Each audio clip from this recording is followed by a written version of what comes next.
Si Hitoshi ay isang malungkot na binata na nabubuhay sa gitna ng tambak ng basura. Isang araw, nabago ang kanyang tahimik na buhay nang dumating ang isang maid sa kanilang pintuan. Pero hindi siya basta ordinaryong maid, isa siyang dating assassin na may misteryosong nakaraan. Nagsimula ang lahat ng marinig ni Hitoshi, na halos tulog pa sa kanyang makalat na kwarto, ang tunog ng doorbell. Nang hihina, bumaba siya para tingnan kung sino ang nasa labas. Laking gulat niya nang makita sa kamera ang isang maganda at maayos na babae na humihingi ng paumanhin sa abala at nag-aalok na maging maid niya. Dahil sa pagkamausisa, pinapasok niya ito at nagmamadaling humingi ng paumanhin sa kalat sa bahay. Habang kumukuha siya ng inumin sa kusina, bigla niyang naisip, pinapasok lang niya ang isang estranghero nang hindi man lang nag-isip. Napaisip siya, kaya sinubukan niyang alamin ang motibo ng bisita. Tinanong niya kung may karanasan na itong magtrabaho bilang maid. Ang sagot nito, pero iba ang dati kong trabaho. Ang trabaho ko noon ay alisin ang mga traidor para sa aking amo. Ipinaliwanag niyang narito siya dahil nirecommend siya ng dati niyang boss. Napatawa si Hitoshi ng nervyoso, iniisip na baka nagbibiro lang ito, pero may kakaiba sa tono ng kanyang pagsasalita na nagpapanindig ng balahibo niya. Para maiba ang usapan, tinanong niya kung may koneksyon ba ito sa kanyang pamilya. Ipinaliwanag ng maid ang isang nakakalitong relasyon tungkol sa lola ni Hitoshi at sa kanyang amo. Napatanggi si Hitoshi, halos hindi naman tayo magkakilala. Pero agad niyang inayos ang kanyang pananalita para hindi maging bastos. Nang tanungin niya ang maid tungkol sa mga special skills nito, dinala siya sa labas at ipinakita kung paano ito nagtapon ng matutulis na bagay sa puno, lahat tumama ng eksakto. Natakot si Hitoshi at agad na sinabi na hindi niya kailangan ang serbisyo nito. Magalang niyang pinaalis ang babae. Umalis naman ito nang walang reklamo, pero nagtataka pa rin si Hitoshi kung panaginip lang ang lahat nang makita niyang may naiwan itong gamit. Samantala, habang naghihintay ang maid sa subway, nakita niya si Hitoshi na tumatakbo papunta sa kanya para isauli ang kampanilya na naiwan nito. Sa kanyang pagka-distract, hindi niya napansin ang paparating na truck. Agad siyang sinagip ng maid, hinila palayo sa panganib at nailigtas ang buhay niya. Galit na sinigawan si Hitoshi ng driver ng truck, ngunit nanginginig niyang inabot ang kampanilya at nagpasalamat. Bigla niyang naisip na kailangan niya ng maid at inalok uli ang trabaho. Pagbalik nila sa bahay, inilabas ng maid ang ilang kutsilyo sa lamesa at ipinaliwanag ang kahalagahan nito sa kasaysayan. Naputol siya ni Hitoshi at sinabing kailangan lang niya ng tulong sa paglilinis, hindi leksyon sa armas. Napagkamalan naman ng maid na ang ibig sabihin ni Hitoshi ay linisin ang isang tao. Naiinis, nilinaw ni Hitoshi na literal na walisin at mop ang gusto niya. Pumayag ang maid pero nahirapan siya sa mga simpleng gamit sa paglilinis. Nadulas siya, natumba, at napunta pa ang balde sa ulo niya. Napahiya siya at inakala na hindi siya matatanggap. Dahil naawa, tinulungan siya ni Hitoshi, at magkasama nilang nilinis ang bahay hanggang sa maging maayos ito bago maghapon. Pagkatapos, napansin ni Hitoshi na tila hindi komportable ang maid sa pagpapasalamat niya. Para mapagaan ang pakiramdam nito, iminungkahi niyang maligo muna ito habang siya na ang maghahanda ng tanghalian. Habang nasa bathtub, napaisip ang maid sa kakaibang kabaitan ni Hitoshi, isang bihirang karanasan para sa isang tulad niya na may madilim na nakaraan. Sa sala, nagmumuni-muni si Hitoshi. Dapat sana'y nag-enjoy siya sa summer vacation, kasama ang kanyang mga magulang, pero heto siya, stuck kasama ang isang assassin maid na hindi marunong maglinis o magluto. Ang mas nakakabahala pa ay ang ideya na baka lumabas ito ng banyo na nakatapis lang ng tuwalya. Paano niya haharapin yon? Bago pa niya ma-overthink, bumukas ang pintuan ng banyo, at sa wakas, nakadamit na ito ng maayos. Napawi agad ang kanyang malikot na imahinasyon. Tumungo ang maid sa kusina at nagsimulang maghanda ng hapunan. Nakakaaliw panoorin ang kanyang husay sa pag-chop ng repolyo. Parang wala lang sa kanya ang pagtapon nito sa ere, at paghiwa ng walang kahirap-hirap. Pagkatapos ng repolyo, instant miso soup na lang ang natitira para ipares sa tonkatsu. Inamin ng maid na hindi siya pamilyar sa mga ganitong pagkain at hindi niya ito iniintindi. Sanay siyang kumain para lang mabuhay, nang walang pakialam sa lasa o itsura ng pagkain. Napaisip si Hitoshi at siniguradong magugustuhan nito ang tonkatsu dahil gawa ito ng Katsuda couple, mga tanyag na kusinero na nagluluto ng higit 60 taon. May tsismis pa nga na nagtatago ang mga celebrity para makabili mula sa kanila. Kahit gaano pa siya ka-excited, hindi nagbago ang ekspresyon ng maid, dahilan para medyo mainis si Hitoshi. Determinado siyang patunayan ang sinasabi niya, kaya inayos niya ang hapag. Hinati niya ang tonkatsu, naglagay ng repolyo sa mga plato, at iniabot ang isa sa maid. Habang kumakain sila, sinubukan niyang tanungin ang pangalan nito. Ang sagot nito, wala siyang pangalan. Tinatawag lang siya ng mga amo niya kung ano ang gusto nila. Sinabi niyang pwedeng tawagin siya ni Hitoshi ng kahit ano. Dahil hindi magaling sa pagbibigay ng pangalan, naisip ni Hitoshi na tawagin na lang siyang maid. Sinabi ng maid na hindi siya kailanman nag-alala kung ano ang tawag sa kanya ng mga tao, pero parang iba ang pakiramdam niya ngayon. Dumating na ang oras para kumain. Excited si Hitoshi na makita ang reaksyon ng maid. Habang kumakain ito, hindi nito sinabing masarap o hindi. Sa halip, nagkwento ito ng isang alaala at sinabi na ang pagkain ay parang mainit at nakakaaliw. Napansin niyang pareho ang pagkain at ang paliligo kanina, parehong mainit, tulad ng kabaitan ni Hitoshi na nasa harap niya. Sinabi naman ni Hitoshi na handa na ang kanyang kwarto. Nasa dulo ito ng pasilyo sa ikalawang palapag at inayos na niya ang kama. Kung may kulang, sabihin lang sa kanya. Nagulat ang maid at nagpasalamat. Naalala niya ang isang alaala kung saan hawak niya ang isang manika, habang isang lalaki sa likod ang nagsabi na pumasa siya sa isang pagsusulit, sabay komentong ang balat niya ay kasing puti ng nyebe, at ang puso niya ay kasing lamig nito. Noong araw na yon, binigyan siya ng lalaki ng pangalan, pero ngayon mas pinili niyang walang pangalan, kaysa tawagin siyang walang puso. Naputol ang kanyang pag-isip nang inabot ni Hitoshi ang tonkatsu sauce, sinasabing hindi kumpleto ang pagkain kung wala ito. Agad niyang ibinuhos ang sauce sa kanyang pagkain at tumikim. Napakasarap nito na hindi niya napigilang ipakita ang kanyang tuwa. Alas 3 ng madaling araw kinabukasan, nagising si Hitoshi na umiiyak, gulat sa panaginip na matagal na niyang hindi nararanasan. Nagutom siya at bumaba para kumuha ng instant ramen. Habang naglalakad, nakarinig siya ng kakaibang ingay mula sa kusina. Nagulat siya at naalala ang sinabi ng maid na isa siyang profesional na assassin. Nilakasan niya ang loob at sumilip. Nakita niya ang maid na may pulang mansa sa mukha.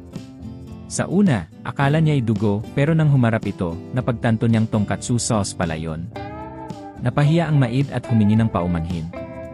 Nang makita ni Hitoshi na wala namang seryosong nangyari, natawa na lang siya. Ipinaliwanag ng maid na kung sakaling mamatay siya kinabukasan, gusto niyang malasahan ang sauce na iyon sa huling pagkakataon. Natuwa si Hitoshi sa sinabi niya at naisip gawing espesyal ang sandaling iyon. Gumawa siya ng simpleng fondue gamit ang sauce. Kahit hindi ito magarbo, wala yung pakialam ang maid. Masaya niyang kinain ang lahat na may sauce na labis niyang nagustuhan. Matapos kumain, tinanong ng maid kung nagkaroon si Hitoshi ng masamang panaginip dahil narinig niya itong umuungol kanina.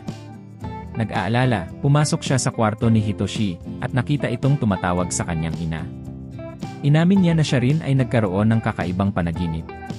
Sa kanyang panaginip, kinausap niya ang tonkatsu sauce na nangakong hindi ito mauubos gaano man niya ito kainin. Pero habang kumakain siya sa panaginip, nagising siya. Sinabi niya na madalas ay bangungot ang kanyang panaginip, kaya ang panaginip na ito ay kakaibang karanasan. Nakikita niyang apektado si Hitoshi, kaya nakisimpatya siya. Sinabi niyang paulit-ulit lang ang panaginip na yon at walang dapat ikabahala. Nagkwento si Hitoshi tungkol sa kanyang kabataan. Sinabi niya na tinatawag niya ang kanyang ina habang papalayo ito, at tanging sa kandungan nito siya nakakatulog ng mahimbing tuwing gabi kapag nagkakaroon siya ng masamang panaginip. Narinig ito ng maid at nagdesisyong aliwin siya. Inalok niya ang kanyang kandungan para makapagpahinga si Hitoshi. Kahit pareho silang naiilang, wala ni isa sa kanila ang umurong. Habang nakahiga si Hitoshi, naalala ng maid ang lalaki na laging sinasabing nakatakda siyang kumitil ng buhay. Naging madilim ang kanyang damdamin dahil dito. Pero sa sandaling iyon, kasama si Hitoshi, tila lumiwanag ang mundo niya.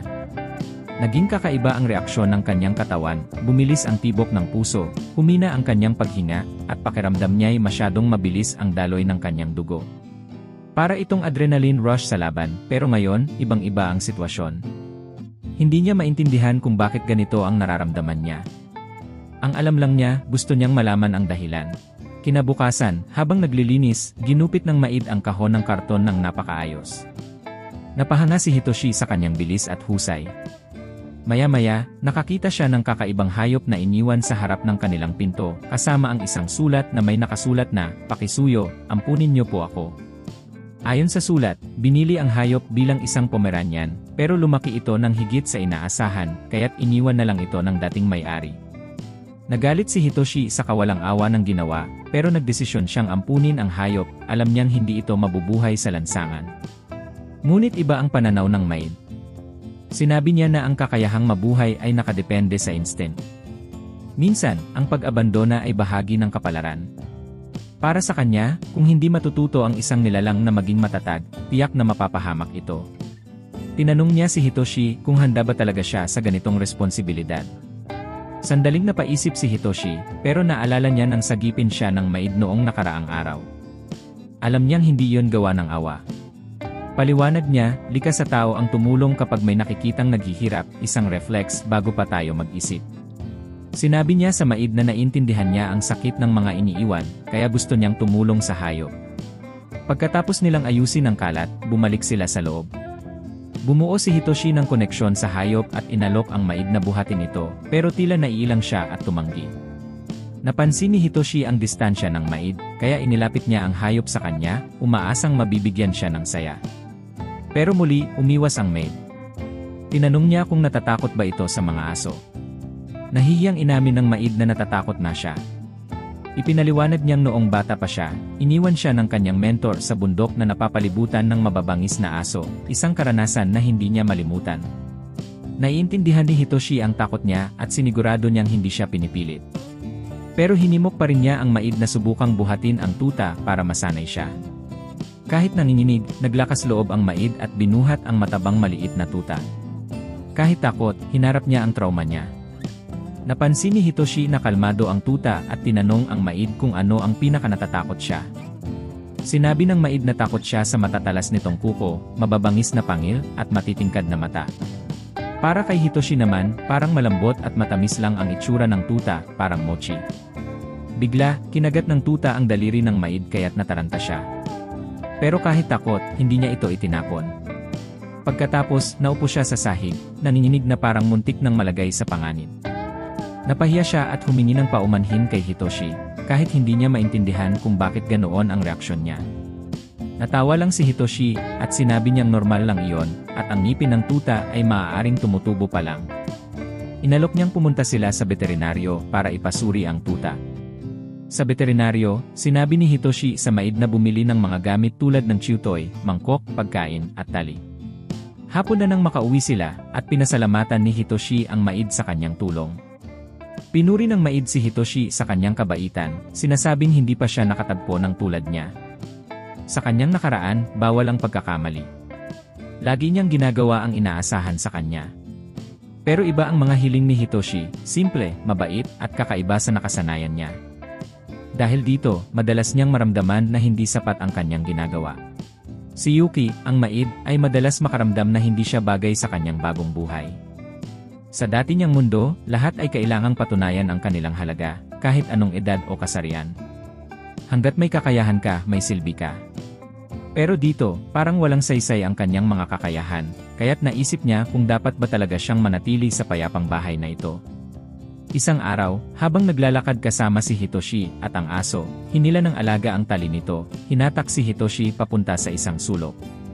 Napansin ni Hitoshi na tila malalim ang iniisip ni Yuki, kaya tinanong niya ito kung may problema. Nag-atubili si Yuki bago magtanong, dapat na ba akong huminto sa pagpatay? Nagulat si Hitoshi, ngunit sinagot niya na parang gusto nitong talikuran ang nakaraan at magsimula ng bagong buhay. Nahihirapan si Yuki sa kanyang mga narinig. Buong buhay niya, itinuro sa kanya na ang halaga niya ay nakasalalay sa kakayahan niyang kumitil ng buhay. Pero ngayon, sa unang pagkakataon, may nagpapakita sa kanya ng ibang landas. Inanyayahan siya ni Hitoshi na panoorin ang paglubog ng araw, na tinawag niyang mainit at maginhawa. Naisip ni Yuki kung posible bang magkaroon siya ng lugar na nababagay sa kanya nang hindi gumagamit ng karahasan. Inamin ni Hitoshi na natakot siya kay Yuki noong una, pero naisip niyang hindi naman ito delikado. Isa kang mabuting tao, sabi niya. Paulit-ulit na binigkas ni Yuki ang salitang, mabuting tao, na parang hindi ito pamilyar sa kanya. Naalala niya ang maikli ngunit magiliw na mga alaala mula sa kanyang kabataan. Nagsimula siyang magtanong kung ano ang ibig sabihin ng pagiging normal. Sinabi ni Hitoshi na huwag siyang mag-alala sa mga pagkakamali dahil bahagi ito ng buhay. Ang pagiging normal daw ay hindi tungkol sa pagiging perpekto. Pagkatapos, nang bumalik sila sa bahay, sinubukan ni Yuki na mag-chop ng repolyo nang may sobrang husay, iniisip na ang pagiging epektibo ay paraan para maging normal. Pero nang lumapit ang aso at nudge sa kanyang binti, natakot siya at muntik nang matusok ito, iniisip na banta ito. Napagtanto niyang gutom lang ang aso kaya't pinakain niya ito ng maayos. Nang humingi siya ng mas maraming pagkain kay Hitoshi, ngumiti ito at sinabi na natural lang ang maghangad ng higit sa isang bagay na mahal mo. Sinabi rin nito na kung may gusto pa siyang hilingin, huwag siyang mahiyang magsabi. Tinanong ni Yuki kung maaari ba siyang bigyan ng pangalan. Hindi inaasahan ni Hitoshi ang tanong kaya't nag-isip ito sandali. Tinanong niya kung kailan ang kaarawan ni Yuki, ngunit ang natatandaan lamang nito ay ipinanganak siya sa gitna ng matinding snowstorm. Dahil dito, naisip ni Hitoshi ang pangalang Yuki, na ang ibig sabihin ay niebe. Nag-alinlangan si Yuki, naalala ang kanyang dating mentor na tinawag din siyang Snow. Pero ipinaliwanag ni Hitoshi na ang niebe ay hindi lang malamig at malayo, ito ay maganda at dalisay. Higit pa rito, pinapainit nito ang lupa, tumutulong sa mga pananim na tumubo matapos ang taglamig. Sa sandaling iyon, may naramdaman si Yuki na kakaibang init sa kanyang puso. Naisip niya kung bakit niya iniligtas si Hitoshi noon kahit walang utos, at kung bakit bumibilis ang tibok ng kanyang puso kapag kasama ito. Hindi pa niya lubos na naintindihan, pero ang pananatili sa tabi ni Hitoshi ay tila tama. Nagpapasalamat sa kabutihan ni Hitoshi, tinanggap niya ang bagong pangalan, Yuki. Kinabukasan, dumating si Riko sa bahay ni Hitoshi, habang si Yuki ay naglalaro kasama si Aimuru sa likod bahay. Tinawag siya ni Hitoshi, na medyo nag-aalangan at nahihiya. Inutusan siya nitong maghintay bago ipakita ang isang ear-piercing device. Inamin niyang gusto na niyang magpa-pierce ng tenga simula pa noong ipagawa ito ng isang kaibigan, pero hindi niya kayang gawin ito mag-isa. Dahil si Yuki ay may mga hikaw, naisip niyang baka matulungan siya nito, dahil sigurado siyang may karanasan ito. Pumayag si Yuki, pero medyo kinakabahan siya. Naisip niyang baka magkamali siya at tinanong kung ito ba ay isang uri ng initiation o parusa dahil baka may nagawa siyang mali. Humingi siya ng paumanhin at inamin na hindi niya kayang magbutas ng katawan ni Hitoshi. Nagulat si Hitoshi at sinabi na ang trabaho ni Yuki ay magbutas ng mga tao, kaya hindi niya inasahan na magiging problema ito. Biglang tumulog ang doorbell. Sabik na makita ang bagong tuta ng kanyang kuya, sinalubong ni Riko si Yuki na hindi niya alam na si Riko na pala ang younger sister. Nang matutunan niyang hindi si Hitoshi ang kausap, tinanong niya kung siya ba ang kapatid na babae ni Hitoshi, kaya nagulat si Riko. Pagpasok niya, namangha si Riko sa maayos na living room at natuwa sa tuta, pero ang kagandahan ng bagong kasambahay ng kanyang kuya ang talagang tumatak sa kanya. Hindi niya akalain na hindi ito nabanggit sa kanya ng kuya niya. Halos pinipigilan niyang kalabitin ang kanyang kuya dahil sa sikreto nito, kahit na madalas naman silang mag-usap. Paliwanag ni Hitoshi na hindi niya ito sinabi sa kanilang ina dahil nag-aalala siyang mag-aalala ito. Habang tinatalakay nila ang ibang mga usapin sa pamilya, tinanong ni Riko kung anong sinabi niya sa kanilang ama. Sinabi ni Hitoshi na humingi lang siya ng bagong kasambahay at mabilis naman itong pumayag sa telepono. Nagtaka si Riko kung dahil ba ito sa tiwala o kaya'y hindi pagkabahala. Inexpress ni Riko ang kanyang pagka-frustrate dahil sa hindi pagpapaalam at tinanong ni Yuki kung magkasama ba silang nakatira, na sinagot ni Riko ng. Ngunit pagkatapos ay nag-aatubili siya at medyo nahiya sa kagandahan ng kasambahay. Biro ni Hitoshi, adik ka sa magagandang tao kaya ko siya binanggit. At si Riko naman, ginigiit na hindi niya gusto ang ganon, ngunit niloko siya ng kanyang kuya na para bang gusto niyang monopolize ang kasambahay. Inintroduce ni Riko ang kanyang sarili bilang younger sister ni Hitoshi, at nagbigay naman ng paliwanag si Yuki na siya daw ang pumili ng pangalan ni Yuki.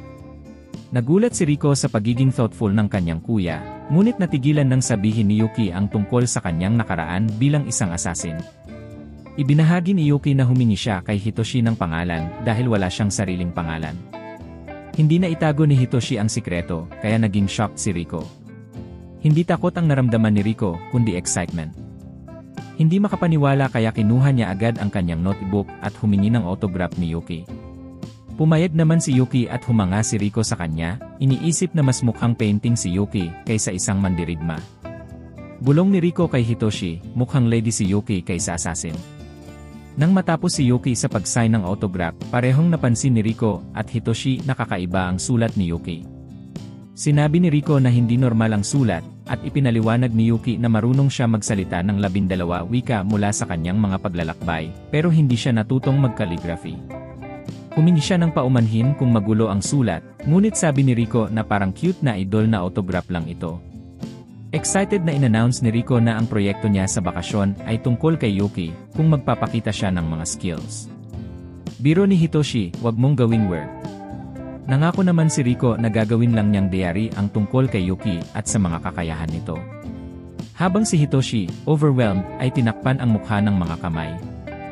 Dinala ni Yuki si Rico sa hardin, kung saan naglagay siya ng mansanas sa ulo ni Rico, gumawa ng backflip, at itinapon ang kutsilyo sa mansanas ng perfect accuracy.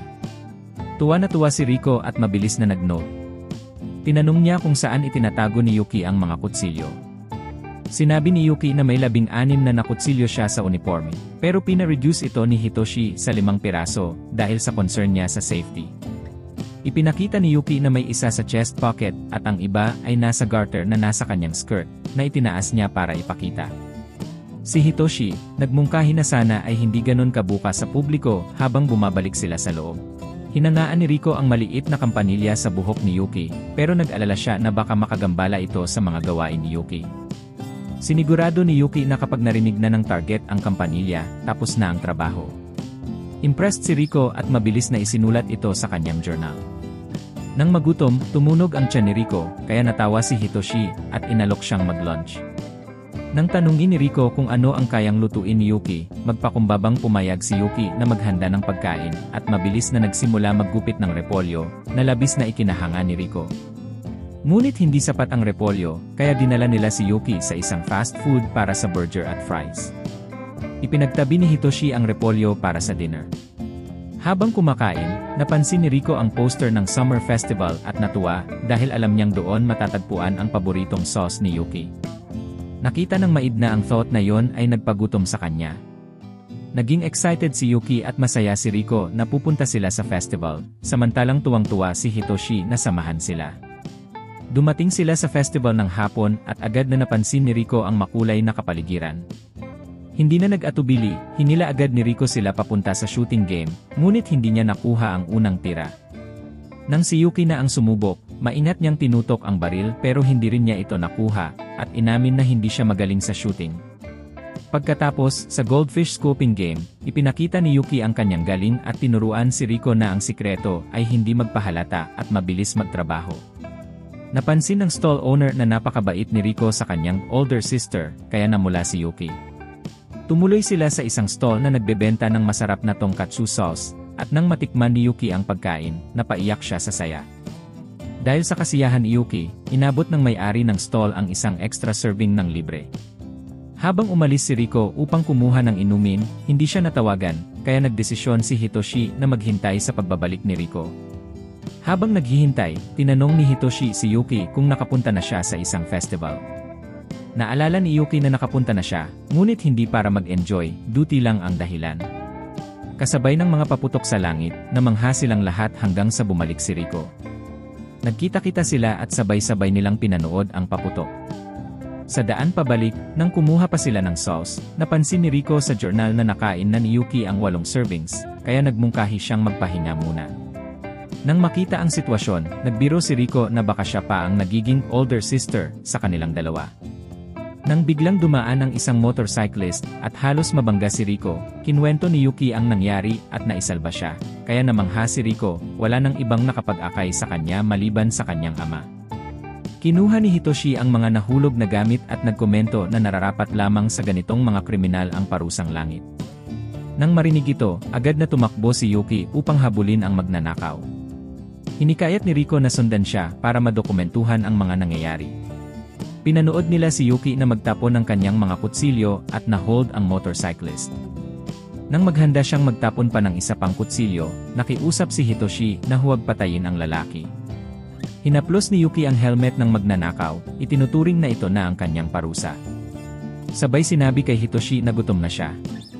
Bumalik sila sa festival at kinuha ang higit pang sauce, habang masaya si Rico na nagdidiyari ng pinakamagandang proyekto niya. Tinanong ni Yuki kung lahat ba ng tao ay may mga ganitong proyekto, at inamin niyang hindi siya nakapasok sa paaralan. Ipinaliwanag ni Rico na ang paaralan ay isang magandang lugar para matuto, magkaroon ng mga kaibigan, at sumali sa mga clubs. Biglang nakatanggap si Rico ng mensahe mula sa kanyang ina na may nilutong stew, kaya mabilis siyang nagtakbong pauwi. Pagkatapos, sinabi ni Yuki kay Hitoshi na masaya siya, at parang normal na karanasan ng isang tao ang araw na yon. Ipinaabot din ni Yuki na interesado siyang pumasok sa paaralan, kaya nagtanong si Hitoshi tungkol sa kanyang edad at pinayuhan siyang subukan kung nais niya. Ilang araw pagkatapos, habang papalapit ang pagtatapos ng Agosto at simula ng bagong semester, nag-alala si Hitoshi na baka mag-isa si Yuki sa bahay. Isang kaibigan ang nagbahagi ng balita tungkol sa isang magandang kasambahay na nakita sa bayan, na ikinagulat ni Hitoshi, at pinaniniwalaan niyang maaaring magdulot ng atensyon sa kanya. Ang isa pang kaibigan naman ay nagbanggit ng pagkakita kay Yuki sa library, kaya't nag-alala si Hitoshi, ngunit natutuwa siyang hindi pa rin nakakakilala ang mga tao na siya ang may-ari ng kasambahay. Doon, ipinakilala ng guro ang bagong estudyante na si Yuki Yokoya. Habang ipinapakilala ng guro si Yuki bilang kanyang pinsan na upo sa harap ni Hitoshi, bigla itong umubo at natapunan ng gatas ang kanyang mukha. Agad na naupo si Yuki, puno ng excitement na makapag-aral kasama ang kanyang kaibigan at boss. Nagtaka ang buong klase sa kakaibang sitwasyon. Pagkatapos ng klase, nilapitan ni Rico ang kanyang kapatid, puno ng kuryosidad, ngunit hindi natuwa si Hitoshi. Agad niyang napagtanto na ang lahat ng ito ay plano ng kanyang kapatid. Ipinagmamalaki ni Rico ang kanyang plano at ipinaliwanag na mabilis natutunan ni Yuki ang lahat sa kanyang training at nagsimula ng gawin ang mga takdang aralin ni Rico pagkatapos lamang ng 3 araw.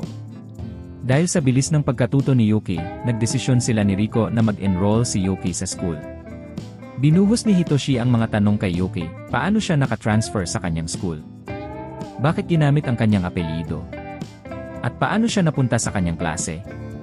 Walang masyadong sinabi si Yuki, ngunit inamin niya na ginamit niya ang kanyang koneksyon sa ilalim ng lupa upang ayusin ang transfer, at ipinanggap na pinsan ni Hitoshi, ayon sa suhestyon ni Rico para gawing madali.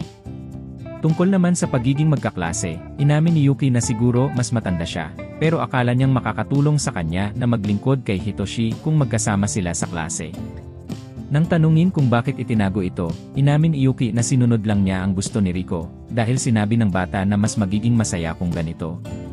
Bilang ganti, pinatungan ni Hitoshi sa ulo si Rico, kaya't nag-alala si Yuki na baka na-offend siya. Ngunit agad siyang tinanong ni Hitoshi na hindi siya galit, kundi medyo nagulat lang. Pagkatapos magpaliwanag, binitiwan ni Hitoshi na handa na siyang magsaya sa normal na buhay estudyante kasama ang kanyang maid, kaya't nabawasan ang tensyon at mumiti si Yuki. Ilang araw pagkatapos ng bell sa school, mabilis na tumakbo ang buong klase upang makuha ang bihirang katsuda bread.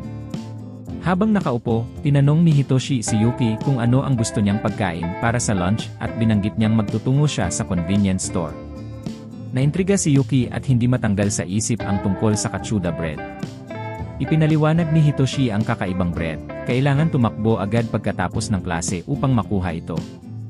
Bagamat mahirap, mukhang naintriga si Yuki sa ideya. Pinayuhan ni Hitoshi na magmamadali siya dahil magsasara ng maaga ang school store at maraming kalaban, lalo na't ang kanilang classroom ay ang pinakamalayo. Ipinaliwanag din niya kung bakit masarap ang bread, lalo na ang yakisoba bread na puno ng malasa at maasim na katsuda sauce. Nakikinig si Yuki ng maigi at nagsabi, ipinapaalala ang aral mula sa kanyang mentor na dapat sundan ang layunin kahit mahirap. Inipakita niyang walang makakapigil sa kanya para makuha ang katsuda bread. Tumalon si Yuki sa rooftop ng school, at mabilis sumunod si Hitoshi na pinaalalahanan siyang baka magdulot ng problema kung magpapakita siya ng sobrang atensyon. Ngunit hindi pinansin ni Yuki ang mga pangamba ni Hitoshi, at parang bata siyang nagmamadali, walang takot na sumugod sa layunin. Ang ideya ng normal ay tila nawala na sa kanya, parang wala na siyang pakialam sa mga hadlang. Samantala, sa school entrance, nakita ni Hitoshi ang unang wave ng Katsuda Brigade, mga dedikadong tagahanga na matyagang nagsasanay para makuha ang tanging bread. Sobrang tindi ng kanilang passion na gumagawa pa sila ng kakaibang sayaw habang tinatangkilik ang bread. Nababahala si Hitoshi na baka magdulot ito ng problema kay Yuki dahil kailangan niyang makaharap ang brigade sa harap ng tindahan. Ngunit sa halip ng laban, si Yuki ay mabilis na lumundag sa ibabaw ng building, tinanggalan ang crowd at naglanding ng maayos sa unahan ng pila. Pagpasok sa tindahan, kumikinang ang mga mata ni Yuki habang nag-order ng isang piraso ng katsuda bread at isang sandwich. Pagkatapos ng ilang minuto, bumalik siya kay Hitoshi, na gustong-gusto pa ang bread, ngunit sinabihan siya ng tindero na isang loaf lang ang maaring bilhin ng bawat tao. Pinili ni Hitoshi ang kanyang parte, kontento na siya rito, ngunit iginiit ni Yuki na siya ang dapat kumain. Inikayat ni Hitoshi si Yuki na tamasahin ang tinapay dahil siya ang kumuha nito at nasubukan na rin niya ito. Bagaman tinetempt siyang pagalitan siya dahil sa kalikutan, pinigilan niya ito nang makita ang saya sa mukha ni Yuki. Binuwag ni Yuki ang piraso ng tinapay at inabot ito sa kanya. Unang nag-atubili si Hitoshi, pero sa huli, tinanggap din niya at inamin na masarap. Pagkatapos, sa bahay, nilaro ni Rico ang mukha ni Aimuru at sinabi na matutulog siya kasama ang maliit na aso sa gabing iyon. Pinansin ni Hitoshi na madalas niyang kasama si Rico nitong summer, pero tumutol siya at sinabi na siya naman ay laging kasama ni Yuki. Nagsabi si Rico na bilang isang taong matagal nang gustong magkaroon ng kapatid na babae, hindi siya nakakaramdam ng ganong pagkakataon. Iniisip ni Rico na sana ay makipagbonding siya sa kapatid na babae tungkol sa fashion, love, o pagkain ng midnight snacks. Dati nga ay pinilit niyang isipin na si Hitoshi ay kanyang kapatid na babae. Ngayon, naiisip niya na magiging perfect kung mag-aasawa si Yuki at Hitoshi dahil sa kanyang pananaw, mahal siya ni Yuki. Pinilit ni Hitoshi na ipaliwanag na hindi iniisip ni Yuki ang mga ganoong bagay, pero sinabi ni Rico na mas naiintindihan niya ang mga babae kaysa sa kanya. Brought up pa ni Rico na isang araw ay binigyan siya ni Yuki ng bon na walang romantic na intensyon. Tumindig si Rico at sinabi na malamang magugustuhan ng kanilang ina ang ideya ng kasal, ngunit baka hindi pumayag ang kanilang ama. Nang biglang dumating si Yuki at marinig ang kanilang pag-uusap, ipinaliwanag ni Rico na pinag-uusapan nila si Yuki na maging kanyang kapatid na babae at tinanong siya kung gusto ba niyang maging ganoon.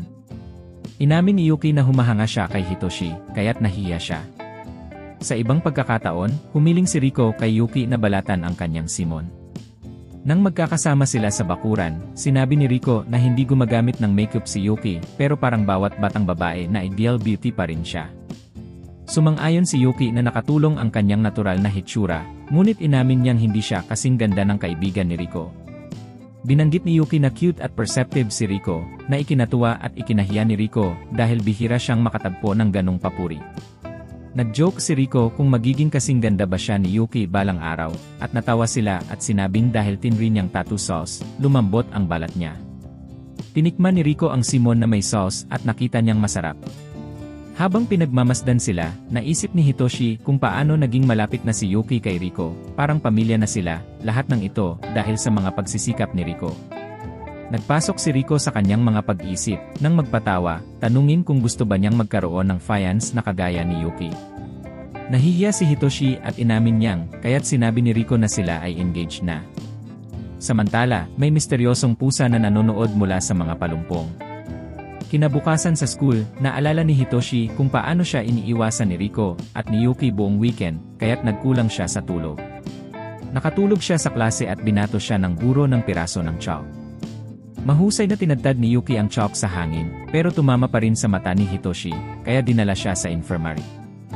Doon niya nakita na pinalitan na si Mariyama, ang dating nurse, ng bagong nurse na si E na tila may misteryosong aura. Nang tanungin siya ni E kung ang magandang babae na kasama niya ay girlfriend o kaibigan, hindi makasagot si Hitoshi, at sinabi niyang si Yuki ay kanyang pinsan. Natawa si E at sinabi na hindi sila magkamukha at may iba pa siyang type. Gulat na gulat si Hitoshi sa biglaang flirtation ni E, pero nagpasalamat siya. Sinabi ni E na okay ang mata niya, ngunit bigla siyang nag-lock ng pinto ng infirmary, itinulak siya sa stretcher at hinalikan siya sa tayi. Naguguluhan si Hitoshi at nagbiro na kahit sa adult mga, mas may build-up pa kaysa sa nangyari. Sinabi ni E na huwag mag-alala at inisip na ni Hitoshi kung paano niya nalaman ang pangalan niya. Pero bago pa mangyari ang higit pa, biglang pumasok si Yuki sa infirmary. Nakita niya si Hitoshi na nagtago sa likod ni Yuki, kaya si A ay nagbiro na joke lang at inalok siya ng airdrops. Hinila ni Yuki ang kanyang boss palayo, at pinaalalahanan ang nurse na huwag lumapit. Nang makita ni Hitoshi ang pagiging protektibo ni Yuki, nagsimula siyang mag-isip kung baka naiinggit ito. Sa kalaunan, hinila ni Yuki si Hitoshi palabas ng kwarto at humingi ng paumanhin dahil sa pagiging magaspang. Sinabi ni Yuki na may nais siyang ibahagi, at agad na nagmamadali si Hitoshi na mag-isip kung baka may sasabihin itong confession. Ngunit imbes na isang confession, sinabi ni Yuki na ang nurse ay isa ring assassin, katulad niya. Sa infirmary, lumapit ang isang pusa kay Nida, ang nurse, at pinapat ito habang sinasabi niyang hindi ganoon kasimple si Yuki gaya ng inaakala. Gamit ang mga imahen na kolekta ng pusa, natutunan ni Nida ang tungkol sa pekeng pamilya ni Yuki. Samantala, isang determinadong babae na si Grace, na nangangarap ng marangyang buhay kasama ang mga gwapong lalaki sa Santorini, ay malapit nang makamit ang kanyang layunin. Inaalis na niya ang mga hadlang sa kanyang daan, at ngayon ay halos abot kamay na niya ang pangarap, kailangan lang niyang makuha ang ulo ni Yuki. Nang magnegatibo 12, 31 patuloy na nagmamasid si Yuki kay Hitoshi, kaya't nahirapan si Hitoshi makatulog. Ipinagpapalagay ni Yuki na kailangan niyang protektahan siya, dahil natatakot siyang balikan siya ni Grace at saktan siya. Nang maramdaman ni Hitoshi ang bigat ng sitwasyon, nalilito siya, ngunit tinanong si Yuki kung may mas magaan na paraan para siya protektahan. Bilang sagot, humiga si Yuki sa tabi niya, pero hindi ito nakatulong sa kaluwagan ni Hitoshi. Sa kabila nito, hindi siya nagprotesta. Inamin ni Hitoshi na mas nag-aalala siya na baka si Yuki ang target ni Grace, hindi siya. Tiniyak ni Yuki na kaya niyang hawakan ang anumang atake, kahit habang natutulog. Sa araw, tanging maliit na kutsilyo lang ang dala ni Yuki sa kanyang uniforme, ngunit sapat na ito para takutin ang school nurse, kaya't nakaramdam siya ng kaunting kapanatagan. Hindi niya akalain na magtatangkang umatake ang nurse ng walang babala. Gayunpaman, nagbigay ito ng pagdududa kay Hitoshi kung ang kanyang maidnyaba ay isang bihasang assassin. Hindi sigurado si Yuki kung paano siya natunto ng babae, ngunit tila nahahabol na siya ng kanyang nakaraan, at nadadamay si Hitoshi sa kabuluhan. Sa kabila nito, hiningi ni Yuki na huwag mag-alala si Hitoshi, at ipinangako niyang ipagtatanggol siya dahil siya ang nagpakita sa kanya ng tunay na kahulugan ng pagmamahal. Inamin ni Hitoshi na sobrang nag-aalala siya kay Yuki, lalo na't pakiramdam niyang wala siyang magagawa, ngunit ipinangako ni Yuki na aalala siya sa mga sinabi nito. Habang papalapit si Hitoshi sa bintana, pumagit na si Yuki, natatakot na baka may sniper na mag-target sa kwarto. Sa oras ding iyon, naamoy ni Yuki ang amoy ng kidon sauce mula sa gate ng bahay, at sa pagkakataong ito, nakita ni Grace ang pagkakataon para dakpin si Hitoshi. Ininsulto ni Grace si Yuki, sinasabing naging magulo na siya at na-distract sa kanyang si-peking pamilya, ngunit naglabas si Yuki ng kutsilyo at pinaalalahanan si Grace na kaya niyang saktan si Hitoshi sa mata. Bago pa man makatakbo si Yuki, ipinakita ni Grace ang kanyang tunay na layunin. Sa isang nakakatakot na ugali, banta ni Yuki na gagawa siya ng hindi malilimutang paghihirap kay Grace, at ipinangako niyang hihingi ito ng awa na hindi ibibigay. Nang makita ni Grace na hindi pa rin nawawala ang tapang ni Yuki, naisip niyang hindi lang basta patayin si Yuki, kundi gamitin si Hitoshi bilang panggamit. Inutusan ni Grace si Yuki na makipagkita sa kanya sa school ng 2:00 ng madaling araw at tiniyak na magiging ligtas si Hitoshi hanggang noon. Matapos makita si Hitoshi na dinala, naaalala ni Yuki ang mga salitang sinabi ng kanyang master, ipinanganak siya para pumatay, na parang hindi siya makakaiwas sa kamatayan. Kahit anong gawin niya, sinisisi niya ang sarili dahil inilagay niya si Hitoshi sa panganib. Alam niyang ang pangarap niyang magkaroon ng normal na buhay ay isang ilusyon. Naiisip ni Yuki na malabo na ang landas niyang tinatahak bilang isang killer. Inisip niya ang mga salitang sinabi ng kanyang master na ang pagiging malamig at walang emosyon ay magtatakda ng kanyang kapalaran, kaya't wala ng ibang landas. Nang magdesisyon si Yuki na labanan si Grace at alisin ang lahat ng bakas ng insidente, ipinangako niyang ipagtatanggol si Hitoshi, aalis sa bansa, at yakapin muli ang pagiging Su. Gayunpaman, ang mga alaala ng kagustuhan ni Hitoshi na protektahan siya, at ang mga masayang sandali kasama si Riko ay gumugulo sa loob ni Yuki, nagdudulot ng malalim na panloob na labanan habang nagsisimula siyang magtanong tungkol sa kanyang landas. Itinali ni Grace si Hitoshi sa field ng soccer ng paaralan, na nagsasabing bagay sa kanya ito, at nagbiro na susubukan na lang ang mga lubid sa susunod para mas maganda. Tapos, tinanong niya kung natatakot siya, pinapaalala sa kanya na ang kanyang buhay ay nasa kanyang mga kamay at madali itong tapusin. Sinubukan ni Grace na magtanim ng galit sa isipan ni Hitoshi sa pamamagitan ng pagsisisi kay Yuki na naglagay sa kanya sa panganib. Tinanong kung kinainisan niya si Yuki dahil dito. Si Hitoshi, ang uloy na kayuko, ay umamin na natatakot siya ngunit nagtitiwala sa pangako ni Yuki na protektahan siya. Pilit na inamin ni Grace ang kanyang tapang, ikinumpara siya sa isang hamster, ngunit alam niyang hindi ito nakakagulat para sa isang taong napamahal kay Sue. Ibinunyag niya na hindi niya alintana kung mabubuhay o mamatay si Hitoshi. Ang tunay niyang layunin ay alisin si Sue, at ang mga kasamang pagkamatay ay collateral damage na lang. Nang tanungin ni Hitoshi kung bakit tinatawag ni Grace na Sue si Yuki, ipinaliwanag ni Grace na si Sue ay isang tunay na halimaw, kahit pa sa gitna ng mga pinakadelikadong mamamatay tao sa buong mundo. Kilala bilang White Wolf, siya ang ika-4 sa 9 Dragon Children, isang grupo ng mga elite na mamamatay tao na responsable sa ilang mga pinakamahalagang kaganapan sa kasaysayan ng tao. Ngunit ang kanilang kasikatan ay ginawang pangunahing target ng mga kalabang faction. Alam ni Grace na kapag nakuha niya ang isa sa kanila, makakakuha siya ng malaking gantimpala at tataas ang kanyang reputasyon, magbubukas ng mga pinto sa isang buhay ng luho at kapangyarihan. Ngunit sinabi ni Hitoshi na si Yuki ay isang tahimik na 11 na anyos na batang babae na mahilig sa tonkatsu sauce. Inamin ni Grace na nabigla siya sa inosenteng pag-ugali ni Yuki, lalo na nang marinig niyang nagsasalita si Yuki tungkol sa kasal sa balkonahe. Naiisip ni Grace kung ano ang mayroon si Hitoshi na nagpapalambot sa puso ni Sue, isang bihirang bagay, dahil madalas ang mga tao ay nagiging mahina kapag pinoprotektahan ang mga mahal nila. Pagdating ng dalawaam, sinalakay ni Sue si Grace, iwasan ang mga pagputok ng baril ni Grace gamit ang kanyang mga kutsilyo. Inasahan ito ni Grace at pinasabog ang mga nakatagong landmine, nagdulot ng malakas na pagsabog at ipinahayag agad ang kanyang tagumpay. Gayunpaman, lumitaw si Yuki mula sa usok, pinilit si Grace na magtago at mailigtas ang sarili mula sa mabilis na pag-atake ni Yuki. Tinawanan ni Grace si Yuki, inakusahan siya na itinatago ang kanyang nakaraan upang maiwasan ang pagtanggi kay Hitoshi. Ngunit hindi apektado si Yuki at sinabi kay Grace na ang kanyang boss ay may klase kinaumagahan, kaya't pinaayos niya silang tapusin agad ang labanan. Habang nagsasalita siya, iniisip ni Yuki si Hitoshi, Riko, at tonkatsu sauce, kahit na napansin niya ang pagbabago sa galaw ni Grace.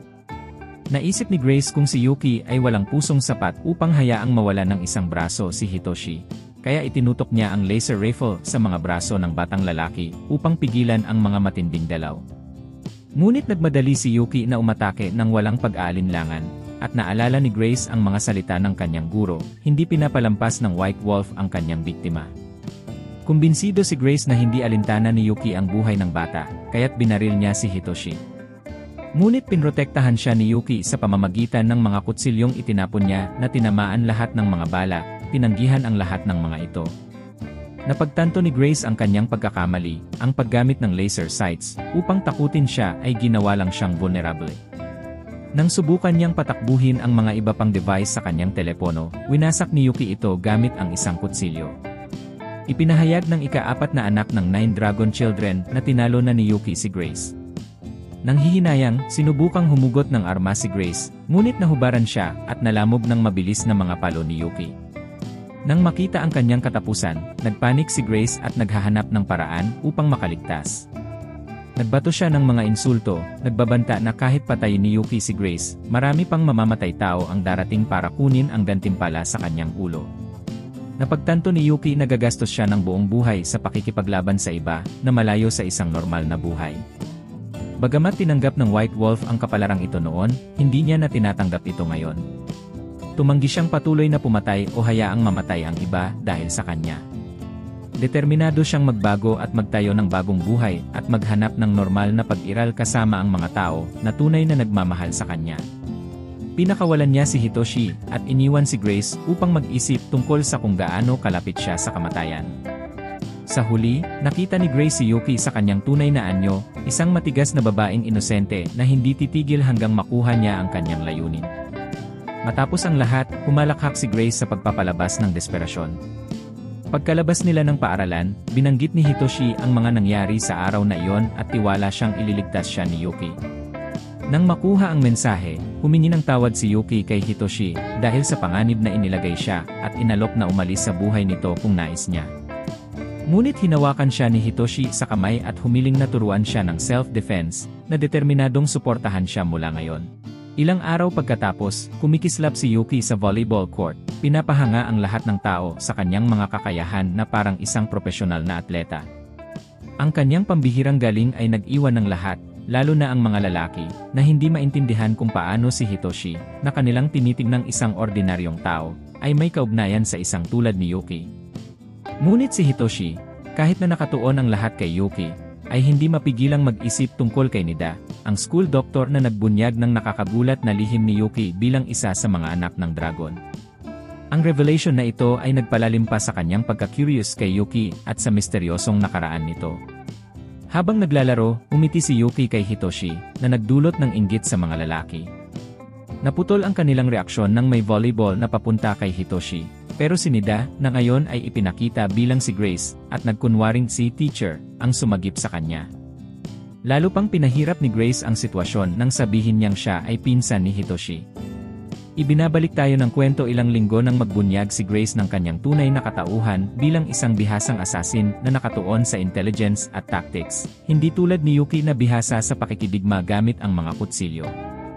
Ibinunyag ni Grace na interesado siyang manatili sa kanilang paligid, na intriga sa kakaibang relasyon ng legendary assassin na si Shu at ng isang karaniwang tao tulad ni Hitoshi. Upang manatili sa kanila, nag-alok si Grace ng isang kakaibang kasunduan, walang katapusang supply ng katsu sauce, at tinapay sa loob ng 3 buwan kapalit ng kanilang pagtanggap sa kanyang presensya. Si Hitoshi, na iniisip na ito ay bahagi ng isang assassin code, ay hindi sigurado, ngunit si Yuki ay masaya na tinanggap ito, mas excited sa libreng tinapay kaysa sa mga komplikadong motibo ni Grace. Kahit na nag-aalala si Hitoshi, pinayuhan siya ni Yuki na walang balak si Grace na makasama sila at ipinangako niyang protektahan siya sa lahat ng oras. Ngunit, malinaw na ang pagmamahal ni Yuki sa tinapay ay higit na mahalaga para sa kanya. Habang si Grace ay lumilipat mula sa pagiging observer tungo sa pagiging mas mapanukso, tinutukso si Hitoshi. Si Yuki naman ay gumanti ng malakas na volleyball serve na halos sirain ang dingding ng ilil, laking gulat ng lahat na imbes na pagalitan siya, ang mga klase ni Yuki ay humanga sa kanyang lakas sa serve. Sa oras ng tanghalian, nagsiwalat si Yuki kay Hitoshi na siya ay nakakaramdam ng pagkabahala sa kanyang mga aksyon kanina. Nang dahan-dahan siyang tanungin ni Hitoshi kung bakit, inamin ni Yuki na nakaramdam siya ng pagkainggit nang makita si Hitoshi malapit sa isa pang assassin. Pinayuhan siya ni Hitoshi at sinabing normal lang na maramdaman ito na naging dahilan ng kanyang pagpapagaan ng loob. Sa katapusan ng linggo, nagsimula si Yuki sa kanyang araw sa pamamagitan ng pagtutupi ng labada gamit ang kanyang maid outfit, isang gawain na matagal na niyang nahirapan. Pagkatapos ng ilang pagsubok, sa wakas ay nakuha niya ito, na parang isang magulang na humahanga sa tagumpay ng anak. Si Hitoshi, na nakikita ang kanyang kasiyahan, ay hindi mapigilang maramdaman din ang kasiyahan. Nang dumating ang oras ng hapunan, natuklasan nila na ang natirang sangkap ay cabbage, at habang si Yuki ay nangangarap ng pagsasama nito sa katsu sauce, nagulat si Yuki nang magdala si Hitoshi ng pork katsu mula sa kanyang paboritong food stall. Halos matawa si Yuki nang makita ang katsu sauce at halos maluha sa tuwa. Habang sila ay kumakain, tinanong ni Yuki si Hitoshi kung naranasan na ba niyang maramdaman ang parehong kasiyahan na nararamdaman niya tuwing nakakakita ng isang bagay na masarap. Nagbalik tanaw si Hitoshi sa kanyang mga alaala ng pagkabata sa Hero Theater, kung saan ang kanyang paboritong bagay ay nagbigay sa kanya ng mga pakiramdam ng pagkabighani. Nahanap ni Yuki ang kanyang kwento na nakakagulat na kahawig ng kanyang nararamdaman. Habang pinapanood nila ang matandang vendor na magtimpla ng kanilang cutlet, nagbiro si Yuki na baka siya ay isang lihim na samurai. Ang asawa ng vendor ay walang kaabog-abog na nagsabi na sila ang mga naglikha ng katsu sauce, na nagbigay kay Yuki ng impresyon na sila ay mga culinary genius at pinasalamatan sila ng taos puso. Itinuturing ni Yuki na ang kanilang sauce ay may papel sa pagpapabago ng kanyang pananaw sa pagkain. Ipinaliwanag ng lola na ang sikreto ng magic ng kanilang sauce ay ang init at kasiyahan na kanilang ibinubuhos dito. Habang nilalasap ni Yuki ang mga bagong natutunang lasa, umiti siya ng mainit at nagpasalamat sa kanila na napagtanto na ang simpleng pagkain na ito ay nagbigay sa kanya ng kasiyahan na hindi niya inaasahan. Iniisip ni Yuki ang mga saloobing iyon, napagtanto na ang init na nararamdaman niya ay konektado sa lumalalim na ugnayan niya kay Hitoshi. Nang siya ay malunod sa mga iniisip, bigla na lang lumitaw ang lolo, at tahimik na inaalis ang alikabok sa kanyang balikat. Napalakas ang gulat ni Yuki sa kung paano siya lumapit nang hindi siya naririnig, at naisip niyang baka ang tila malupit na matandang lalaking ito ay isang retiradong samurai na naging pork cutlet artisan. Naputol ang kanyang mga pagninilay nang mag-alok ang lola kay Yuki ng isang sample ng bagong recipe ng sauce.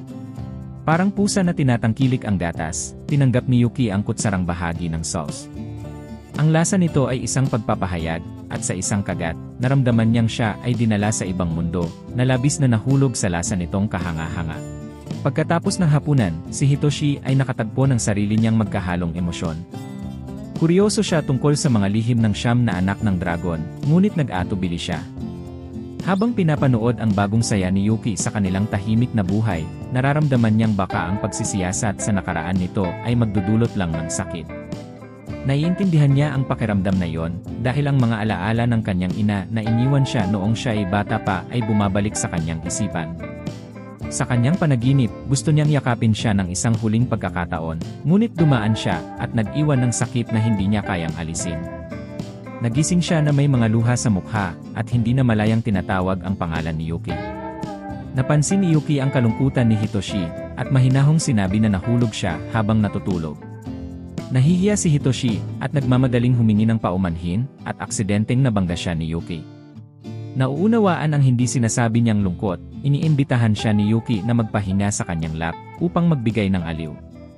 Pagkatapos ng ilang sandali, nahulog ang cellphone ni Hitoshi mula sa kanyang bulsa.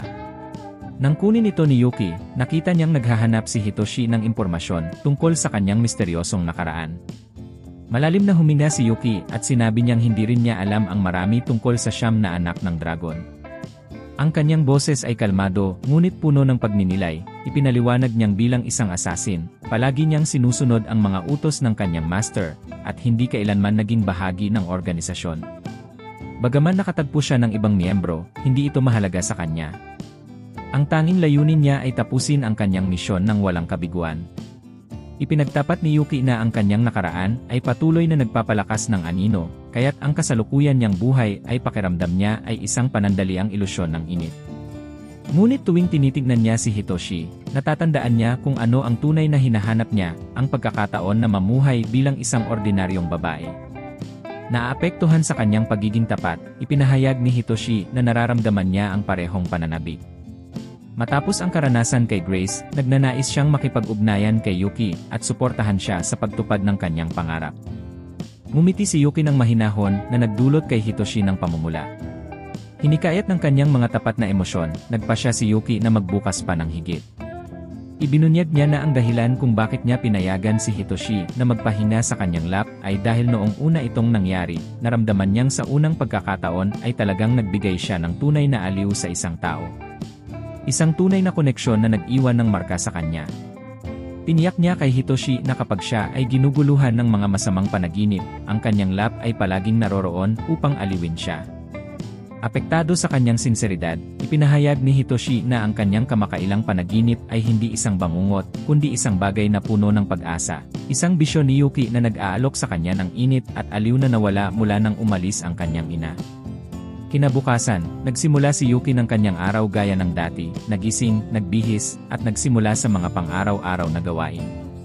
Pakiramdam niya ang kaunting pride nang matapos niya ang paghuhugas ng mga damit, isang bagay na dati niyang nahirapan. Pagkatapos nito, nilinis niya ang mga pinggan, naglaro sa kanyang aso, at nagpapatuloy sa araw niya. Pagkatapos ng tanghali, nagpunta siya sa merkado upang bumili ng mga gamit.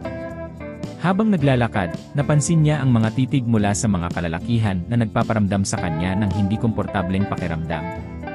Habang nag-browse sa mga stalls, nilapitan siya ng isang bata, pinuri ang kanyang kagandahan, at walang malay na binanggit na ang suot niyang maid outfit ay kakaiba para sa isang ordinaryong babae. Na-shock si Yuki at naging self-conscious. Maya-maya, nakatagpo siya ng pagkakataon na magtagpo sila ni Hitoshi, na bagong bili lang ng mga libro. Nagtanong siya, medyo nahihiya, kung may katotohanan ba sa sinabi ng bata. Nang makita ni Hitoshi ang kanyang kaba, iminungkahi niyang mag-shopping sila ng bagong damit para mawala ang kaba. Pagdating nila sa tindahan, hindi nila inaasahan na makatagpo sila ni Rico at Grace. Galit na tinanong ni Hitoshi kung bakit sila nandoon, tinawag silang meddlers. Ipinaliwanag ni Rico na tumulong siya sa kapatid niyang pumili ng damit, habang si Grace ay ipinagmamalaki ang kanyang pagkakaroon ng kakayahan na i-hack ang cellphone ni Hitoshi upang subaybayan ang kanyang lokasyon, at excited na makita si Yuki na magsuot ng mga outfit. Pinagtawanan ni Rico si Grace tungkol sa pagiging assassin niya, ngunit sa halip na sumagot, niyakap siya ni Grace na nagdulot kay Hitoshi ng hindi komportableng pakiramdam. Nang magpasya si Hitoshi na mamili, sa halip na makahanap ng mga katamtamang damit, si Yuki ay napilitang subukan ang mga increasingly bold maid outfits. Kinunan ni Rico ng larawan si Yuki para sa kanyang personal na koleksyon, kaya't pinagalitan ni Hitoshi si Rico sa pagpili ng ganoong tindahan.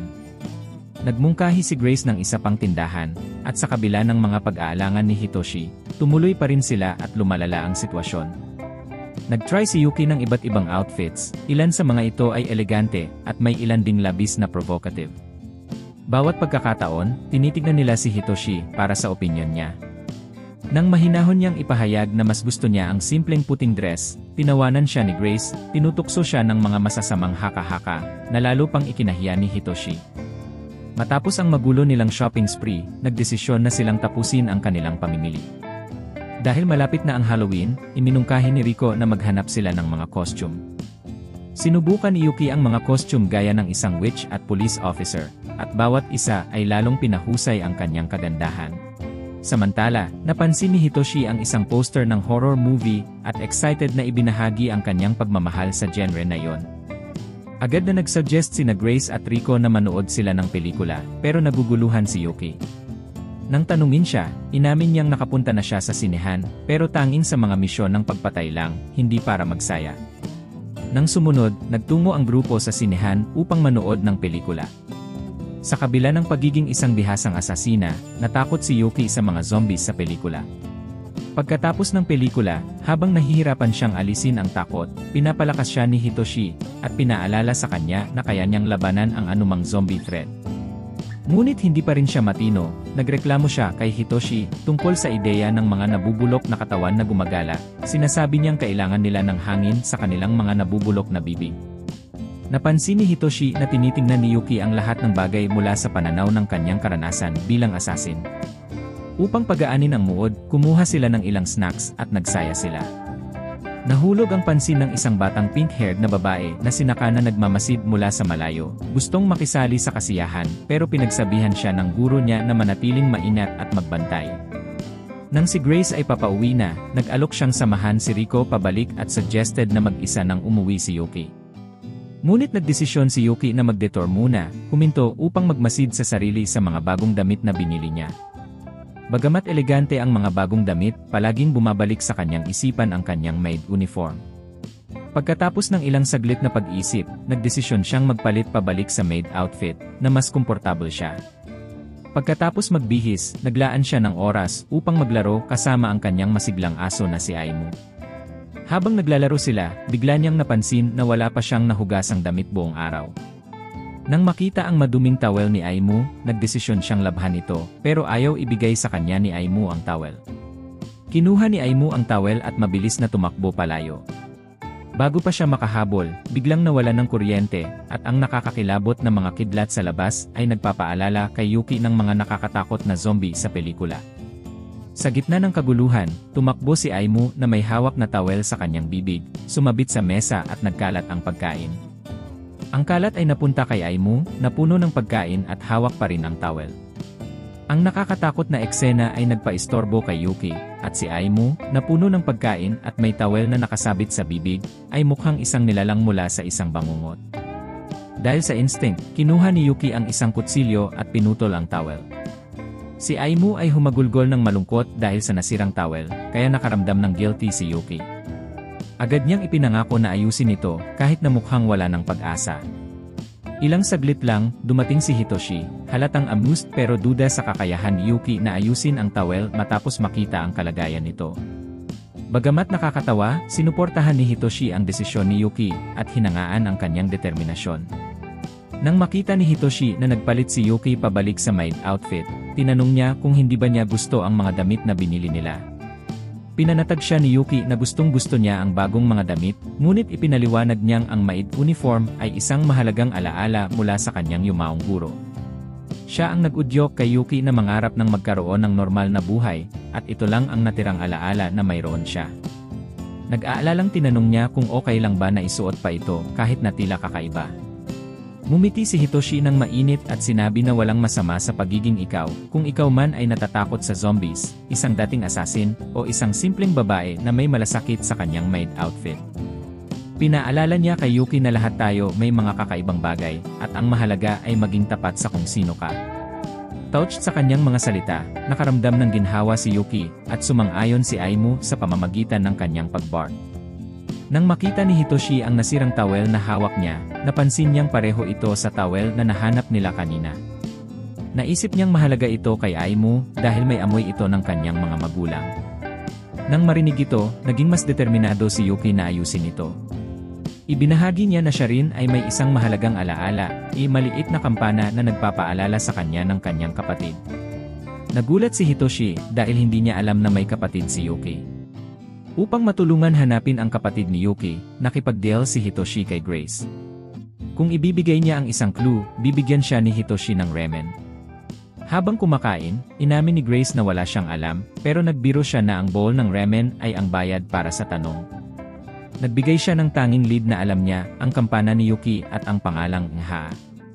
Nagpasalamat siya kay Hitoshi para sa lunch, at grumbling siya, pero nagbabala si Grace na magsisisi siya kung istorbohin ang kanyang ramen. Kinain niya ito ng sabik at sinabi na mas mahusay ang Jay's noodles kaysa sa sushi, kaya't nandito pa siya sa Japan. Tinanong ni Grace kung sumasang-ayon si Yuki, ngunit napansin niyang binabaha ni Yuki ang kanyang ramen ng katsuda sauce. Galit na galit si Grace at humingi ng paumanhin si Yuki.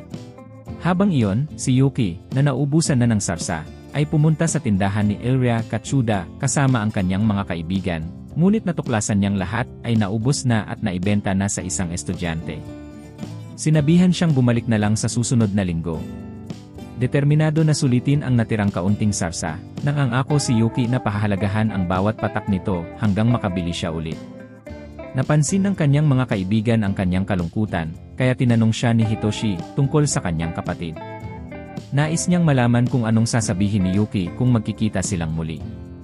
Inamin ni Yuki na malabo ang kanyang mga alaala sa pagkabata, at hindi niya talaga maalala ang kanyang kapatid o mga magulang. Ang tanging malinaw na naalala niya ay ang kampanilya na ibinigay ng kanyang ina sa kanilang dalawa. Nais ni Yuki na sana matulungan siya ng kampanilyang iyon na mahanap ang kanyang kapatid, ngunit hindi ito nagtagumpay sa loob ng 10 taon. Nangamba rin siya na baka magalit ang kanyang kapatid sa kanya. Nagsisi si Hitoshi na binanggit niya ito, ngunit pinapalakas ni Yuki ang loob ni Hitoshi, at sinabing kahit hindi sila magtagpo muli, ang malaman lang niyang ligtas ang kanyang kapatid ay nagbibigay sa kanya ng kapayapaan. Nang mag-isip si Hitoshi tungkol dito, nakaramdam din siya ng kaunting aliw. Dumating ang kanilang mga kaibigang si Nagie at Kobachi sa kalsada. Nandyan sila para sa pagpapalabas ng bagong album ng NASA, at may hawak pang signed na kopya si Kie. Nang tanungin ni Hitoshi tungkol sa pagtatanghal sa Katsuda Festival, kinumpirma ni Kie na matutuloy ito. Pinajoke pa ni Kie ang magkasama nilang pamimili, habang tinutukso sila ni Kobachi tungkol sa kung gaano sila kayaman, nagiging medyo selosa. Binanggit din ni Kobachi na maraming kamag-anak ni Hitoshi ang bumibisita kamakailan, at iniiwasan na niya ang kanyang mga kaibigan dahil dito. Tinutukso siya ni Kie dahil sa pagiging sobrang dramatiko, lalo na't tila enjoy na enjoy siya sa pagdating ng kanyang pinsan na ipinapasok siya sa kanilang grupo. Binanggit ni Kie ang awkward na high school phase ni Hitoshi, kung saan nagrebelde siya laban sa kanyang ama, nagsusuot ng itim na trench coat sa tag-init, at tinawag ang sarili na The Nervous Knife na ikinatuwa naman ni Yuki. Ngunit nahihiya si Hitoshi sa mga nakakahiya niyang detalye. Hindi na alintana, patuloy na nagkukwento si Kie, kabilang na ang pagiging magulo ni Hitoshi dati. Si Hitoshi, na halatang nahihiya, ay pilit siyang pinapatahimik, ngunit sa kaguluhan, nahulog ang signed C ni Kie patungo sa kanal. Heroikong ginamit ni Yuki ang kanyang bag upang harangin ang kanal at iligtas ang C, ngunit nabuhos naman ang kanyang paboritong katsuda sauce sa proseso. Noong gabi, napanaginipan ni Yuki ang sarsa, at sa kanyang panaginip, ang batang bersyon ng kanyang sarili ay pinagalitan siya dahil sa maling pagtrato dito, at ipinangako niyang hindi na siya papayagan pang tikman ito muli. Ilang araw ang lumipas, patuloy pa rin siyang iniiwan ng mga bangungot tungkol sa sarsa at nahirapan sa kalungkutan. Si Hitoshi, nalitong-lito ngunit mahabagin, ay nakikinig habang ikinukwento ni Yuki ang kakaibang mga panaginip at nakikiramay sa kanya sa pagkawala ng kanyang pinahahalagahan na sarsa. Nalungkot, nagpunta si Yuki sa kwarto ni Hitoshi at nagtanong kung maaari siyang matulog doon kahit na magtutulungan siya magdamag sa pag-aaral. Sinabi niyang maaari siyang manatili hanggang sa makatulog siya at binanggit ang kabutihang loob ni Hitoshi na sinabing gusto siya ng mga tao dahil mayroon siyang magandang karakter. Nahihiya si Hitoshi sa papuri, ngunit tinanggihan ito ng mahinahon. Tinanong ni Yuki kung mayroon siyang iniiwasan na tao. Naiwan si Hitoshi, at inamin niyang hindi siya sigurado, ngunit kung may pipiliin siyang tao, iyon ay ang kanyang ama, hindi dahil sa galit, kundi dahil sa kanilang magulong relasyon. Nang marinig ito ni Yuki, naalala niya ang sinabi ng kanyang kapatid na dati niyang iniiwasan siya. Nang mag-isip siya ng malalim, umalis siya sa kwarto ni Hitoshi, at bumalik sa kanya. Noong gabing iyon, napanaginipan muli ni Yuki ang Katsuda sauce. Sa pagkakataong ito, isang higanting garapon ng sarsa ang nagsisisi sa kanya para sa lahat ng bagay, sa pagpapabaya dito, sa pag-abandona sa kanyang kapatid, at sa pagpapakita ng galit sa kanya ng iba. Sinubukan ni Yuki na ipagtanggol ang sarili, sinasabing nais lang niyang maging normal, ngunit pinutol siya ng sarsa, na nagsabing siya ay isang pabigat kay Hitoshi, at sa lahat ng iba pa, at hindi nila siya talaga nais na nandyan. Sa isa pang bahagi ng bangungot, inalala ng sarsa ng si Yuki ay masigla at matalino pa noong 6 na taon na ang kahanga-hangang mga kakayahan ay nakatawag ng pansin mula sa mga istasyon ng AE na nagdulot ng mga live na interview. Sa isang pagsasama, ipinaliwanag niya na natutunan niyang magsalita ng 15 wika upang matulungan ang kanyang ina na nagtatrabaho bilang interpreter. Inilarawan ni Yuki ang kanyang malalim na pagmamahal sa kanyang ina, na puri ang kagandahan, katalinuhan, at maliwanag ng ngiti. Ayon sa Katsuda sauce, hindi alintana kay Yuki ang kanyang mga talento o kasikatan. Ang mahalaga lang ay maging masaya ang kanyang mga magulang. Noong kaarawan niyang iyon, tinawagan ni Yuki si Maria ng masaya at pinatay ang mga kandila ng cake habang kumakanta ang pamilya.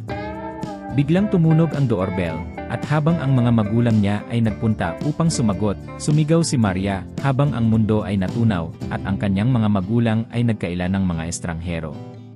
Natagpuan ni Yuki ang kanyang kapatid na nakahiga sa sahig at inisip na siya ang may kasalanan. Ibinunyag ng sarsa na pinatay ng mga kalalakihan ang pamilya ni Maria upang kidnapin ang batang may mga talento. At ang pagkawala ng mga mahal sa buhay ay nagdala kay Yuki upang i-turn ang kanyang debosyon mula sa kanyang mga magulang patungo sa kanyang kapatid. Gayunpaman, tinanggihan ni Maria ang pamumuhay ni Yuki at ipinahayag ang kanyang galit sa kanya. Pagkabigo, itinapon ni Yuki ang kanyang kampanilya at niyakap ang landas ng pagiging isang kriminal na naging pinakamabisang asasin na tanging may twisted na pagmamahal sa kanyang mentor. Nagising si Yuki at nakita si Hitoshi sa tabi niya, nag-aalala tungkol sa ingay na ginawa niya at nagsisiguro sa kanya. Agad na niyakap siya ni Yuki at itinapon siya sa kama tulad ng isang laruan. Hinayaan ni Hitoshi ang kanyang kaibigan na kumalma sa ganitong paraan. Tinapik niya ang likod ni Yuki ng mahinahon at ipinaliwanag na sinabi sa kanya ng kanyang ina na ang mga patapik ay nagpapanggap na isang tibok ng puso na nagpapakalma sa mga sanggol. Naisip ni Yuki kung gaano kahumaling ang tunog ng tibok ng puso ni Hitoshi, at muling nakatulog.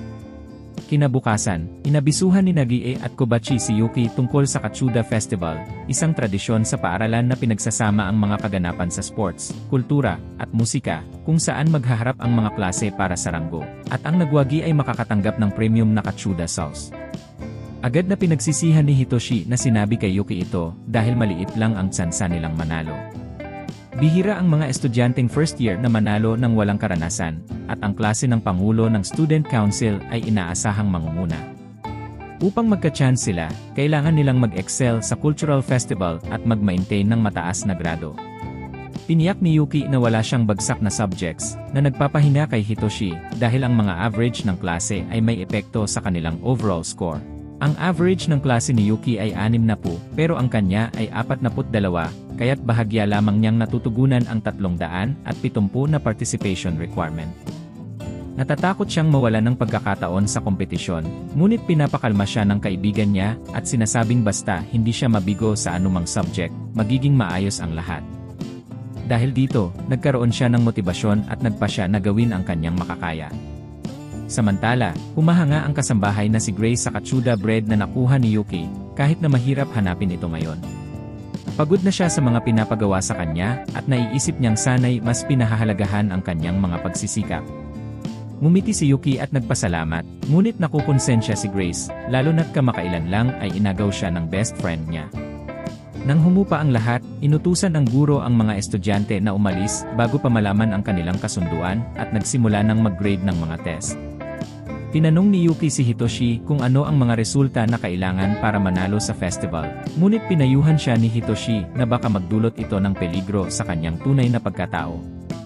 Pagkatapos, napansin ni Grace na nakalimutan ng kasambahay na isulat ang pangalan niya sa test, at ayon sa mga alituntunin ng paaralan, otomatikong mawawalan ng bisa ito.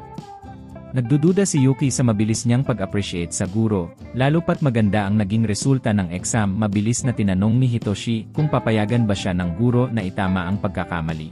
Ngunit tumanggi si Grace maliban kung may ibabalik na kapalit. Ipinagbawal niya kay Yuki ang magdala ng katsuda sauce sa Raymond Restaurants. Bagaman malungkot, naisip ni Yuki na may mga sakripisyo talagang kailangang gawin. Ngunit hindi papayag si Hitoshi na lokohin si Yuki ng hindi makatarunghang babae. Sa kalagitnaan ng kanilang pag-uusap, isang hangin ang nagbigay daan para makita ang pangalan ni Yuki sa test, kaya't kahit galit si Grace, pinili niyang pabayaan na lang ito at magbigay ng babala na huwag nang ulitin.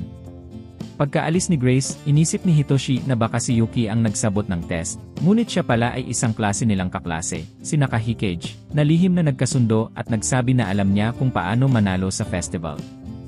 Kinabukasan, habang nagpa-practice ng mga ninja moves si Naka sa kanilang dojo, nadulas siya at nahulog, ngunit nahuli siya ng kanyang kuya na si Tatsu. Binigyan siya ni Tatsu ng paalala tungkol sa kanilang pamilya, at sinabi niyang huwag niyang ipagwalang bahala ang kanilang pangalan at legacy. Dahil dito, nakaramdam si Naka ng guilt, ngunit hindi niya alam na si Tatsu pala ay nag-aalala sa posibilidad na masaktan ang kanyang magandang mukha. Nagsimula na ang school festival at inihayag ang kompetisyon sa class, isang cops and robbers game. Si Tatsu ang mamumuno bilang cop at ang ibang estudyante ay magiging mga robbers. Nagkaroon ng pagdududa kay Yuki na nagsasabing pinsan siya ni Hitoshi, kaya't napagpasyahan ni Tatsu na bantayan siya ng mabuti. Samantala, ang klase ni Hitoshi ay nag-set up ng animal calf para sa festival. Sa backstage, sinabi ni Naka kay Hitoshi na nais niyang patunayan ang sarili sa laro ng cops and robbers at makuha ang respeto ng kanyang kuya. Ngunit dahil sa nakakatakot na presensya ni Yuki, nahirapan siyang magtiwala. Pinakalma siya ni Hitoshi na magiging maayos din ang kanilang performance. Bigla na lamang, isang malaking katsuda bottle costume ang lumitaw, na nagpatigil sa lahat. Nang makita nila na si Kie ay nasa loob ng costume, naging tiwala siya na mananalo sila kasama si Yuki at Ine bilang mga teammates. Bagaman may pagdududa sa kakayahan ni Ine dahil sa kanyang maliit na katawan, ipinangako niya na mabilis siyang tumakbo. Pinatibay ni Yuki ang kanilang loob at nagsabing kaya nilang talunin ang malakas na cop na si Tatsu. Ngunit hindi nila alam, si Tatsu pala ay lihim na nakikinig sa CAF, at galit na galit nang marinig si Yuki na hinihikayat si Naka na hamunin siya. Nagpatuloy sila sa pagpaplano ng kanilang estratehiya, at si Tie ay buong tapang na nagsabing mananalo siya habang nakasuot ng katsuda bottle costume para maging mascot siya sa Rie. Napansin ni Hitoshi na ipapalabas sa telebisyon ang event at nag-isip kung komportable ba si Yuki na mapanood sa Rie. Bago pa siya makapagtanong, dumating si Riko at Kobachi. Ipinaliwanag ni Hitoshi kay Riko ang tungkol sa laro ng cops and robbers. At nalungkot si Riko dahil hindi na siya makakapanood kay Yuki sa bunny costume sa CAF. Samantala, ang iba naman ay nag-uusap tungkol kung mas malakas ba ang dumi ni Goku kaysa sa buong One Piece universe. Nagtitipon si Naka ng lakas ng loob at tinanong si Yuki kung mayroon siyang mga kaibigan, ngunit bago makasagot si Yuki, bigla siyang kinabahan at agad na binago ang tanong na kung nais ba ni Yuki maging kaibigan niya. Sumagot si Yuki ng maligaya at sinabing gusto ko. Na halos magpapasaya kay Naka. Inanyayahan sila ni Hitoshi na magpunta sa festival, ngunit tumanggi si Naka, sinabing may ibang bagay siyang kailangan investigahan. Lumabas siya at iniisip na ngayon ay magkaibigan na sila ni Yuki, at pinapalakas ang kanyang loob na ang kanilang pagkakaibigan ay magtatagal, kahit na alam niyang may lihim si Yuki, na parang ninja sa pagiging sneaky. Naka ay nakinig sa mga patakaran ng laro at natuklasan ang isang nakakagulat na bagay. Pagkatapos, nang magsimula ang laro, inihayag ng komentaryo ang isang espesyal na panauhin na sinasa, na ang kagandahan ay nagpasabog sa mga manonood. Ipinahayag ang mga patakaran, si Tatsu ang magiging cop, at para manalo ang mga robbers, kailangan nilang makaiwas sa pagkakahuli ng 15 minuto o palayain ang mga nahuling teammates. Nagpakilala si Naka ng isang karagdagang alituntunin, bawat klase ay kailangang magsuot ng mga costume na tumutugma sa kanilang tema. Ibig sabihin nito, napapabilang si Yuki at ang kanyang koponan sa mga kasuotang hayop. Humingi ng paumanhin si Naka sa kalituhan, ngunit pinatibay ni Yuki siya, sinabing bilang kanyang bagong kaalyado, susuportahan siya at ipinangako nilang tatalunin ang kanyang kapatid na si Tatsu. Samantala, inaayos ni Yuki ang kanyang costume habang pinaalalahanan siya ni Hui na isuot ito ng maayos upang maitago ang kanyang mukha mula sa mga kamera. Si Tatsu, na nanonood mula sa malayo, ay pansamantalang nawala ng sarili sa hindi tamang mga pag-isip tungkol sa kanyang kaakit-akit na kapatid na babae. Ngunit nang lumingon si Naka, naramdaman ni Tatsu ang kaunting lungkot. Napansin niya ang kasuotang lobo at napagtanto na si Yuki ang nasa loob, pinaparatangan siya na nakaka-distract sa kanyang kapatid na babae. Pagkatapos ng mga paghahanda, nagsimula ang laro, at nagmamadali si Tatsu sa buong larangan, madaling nakakakuha ng mga tao at itinatapon sila sa kanyang pansamantalang bilangguan. Hindi nagtagal, tanging ang pagsubok na hayop na lamang ang natira. Ang mascot, na nakasuot ng costume na Kachuda sauce, ay nagbabato ng mga insulto kay Tatsu, ikinumpara ang kanyang hairline sa isang airstrip. Ngunit madaling itinapon siya ni Tatsu at tumutok kay Yuki. Tumakbo siya papunta kay Yuki na may planong itapon siya sa kanyang bilangguan, ngunit ginamit ni Yuki ang kanyang kamangha-manghang lakas ng pagkakahawak upang pigilan ang sarili sa ere. Nakita ito ni Naka at naalala ang kanilang bagong pagkakaibigan at ginamit ang kanyang mga kasanayan bilang ninja upang magpalit ng pwesto kay Yuki na nagdulot ng serye ng mga pagsabog. Sa kaguluhan, napagtanto ni Tatsu na itinapon niya ang kanyang kapatid na babae papunta sa langit at aksidenteng nahuli siya. Ngayon, si Yuki na lamang ang natirang nakatayo, ngunit ang sakripisyo ni Naka ay nagpapaalala kay Yuki ng aral ni Hitoshi, ang mga kaibigan ang pamilya na pinipili mo. Ipinahayag ni Hitoshi ang isang personal na bagay, minsan siyang nahirapan sa kawalan ng pag-asa at naisip pang tapusin ang kanyang buhay. Ngunit dahil sa mga kaibigan niyang si Nagie at Kobachi, nagbago ang kanyang buhay at ngayon ay nangangarap siyang magbayad ng kanilang kabutihan. Si Yuki, gayon din, ay nararamdaman ang katulad na desisyon na ibalik ang pabor kay Naka, na laging sumusuporta sa kanya. Determinado na siyang manalo para sa kanya. Samantala, si Tatsu ay nagkakaroon ng kaguluhan, nahihirapan sa mga kahihinatnan ng kanyang mga ginawa. Maingat na pinaplano ni Yuki ang kanyang susunod na hakbang, sinusubukang manatiling nakatago mula sa kamera, habang naghahanda para sa isang mataas na pusta na tunggalian kay Tatsu. Habang tumitindi ang laban, naging malinaw na maaaring malampasan nila ang mga legendang tao tulad ni Gojo o Sukuna sa lakas. Sa gitna ng laban, inakusahan ni Tatsu si Yuki na nagpapanggap na kaibigan ni Naka, na sinasabing hindi niya kayang maunawaan ang sakit ni Naka. Tinamaan si Yuki ng mga salitang iyon, kaya't itinulak niya si Tatsu sa lupa. Nagmadali siya patungo kay Naka, na nauunawaan kung ano ang tunay na kahulugan ng pagkakaibigan.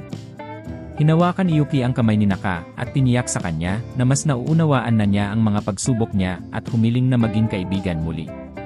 Naguguluhan at labis na kaligayahan, pumayag si Naka. Habang malapit na si Tatsu na pigilan si Yuki, tumunog ang whistle na nangangahulugang tapos na ang laro. Akala ni Hitoshi na nanalo ang kanyang klase, ngunit itinuro ni Riko na pareho silang nasa loob ng bilangguan ni Yuki at nakanang tumunog ang whistle. Dahil dito, nakuha ni Tatsu ang panalo dahil hindi sinasadyang nadiskwalipika ni Yuki ang sarili sa pagtakbo papasok sa bilangguan. Naguluhan at hindi makapaniwala si Yuki sa nangyari. Pagkatapos ng laro, gusto siyang interviewin ng crew ng Eiji at ng komentador, ngunit nang makita ni Naka kung gaano kalala ang sitwasyon, lumikha siya ng isa pang smoke screen upang takpan ang lugar. Nang humupa ang usok, nakita si Tatsu na hawak ang costume ng lobo, ngunit ipinakita na si Kie ang nasa loob. Nagbihis si Yuki sa costume ng Kachuda, at mabilis siyang kinuha ni Hitoshi upang maiwasan ang exposure. Pagkatapos, muling pinagtibay ni Yuki ang kanyang pagkakaibigan kay Naka, ngunit naputol ang kanilang sandali nang dumating si Tatsu, na hinihikayat si Naka na umuwi. Nang makita si Yuki, naramdaman ni Tatsu na ito'y isang banta. Iniisip niyang baka manalo si Yuki sa atensyon ni Naka. Si Yuki, naman, ay nalilito sa magulong sitwasyon at nagtataka kung anong kakaibang senaryo ang napasukan niya.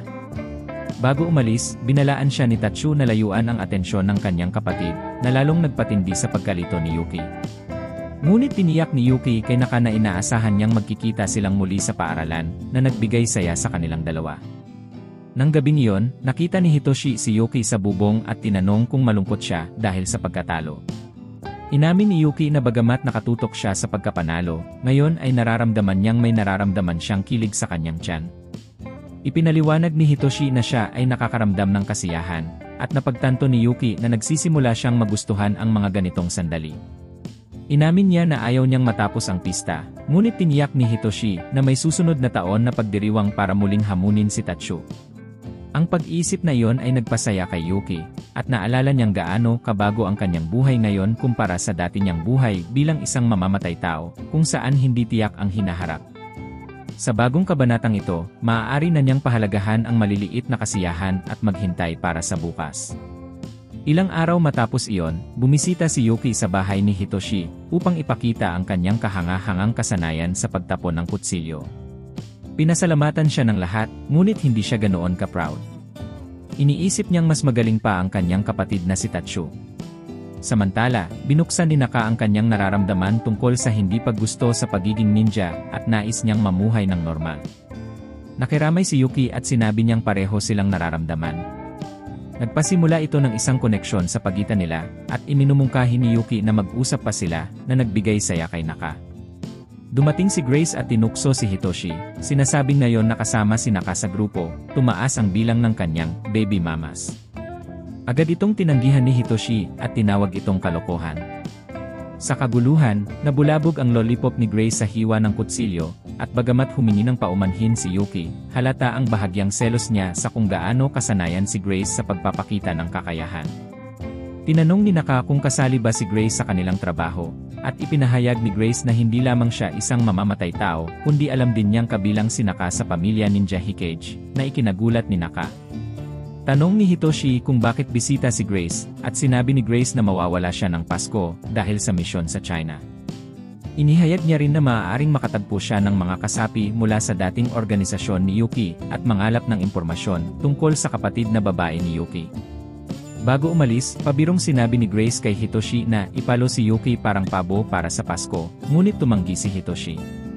Tinanong ni Naka, nang may pagkamausisa, kung may romantic na ugnayan ba si Hitoshi at Yuki, pabirong sinabi na baka maganda silang magkaanak, kahit magpinsan sila.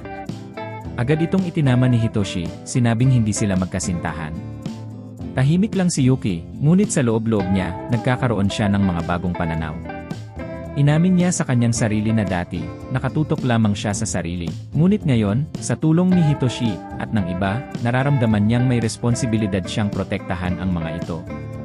Ang pagninilay na ito ay nagbigay sa kanya ng kasiyahan, at nagpatibay sa mga puso ni Hitoshi at Naka na narinig ang kanyang mga salita.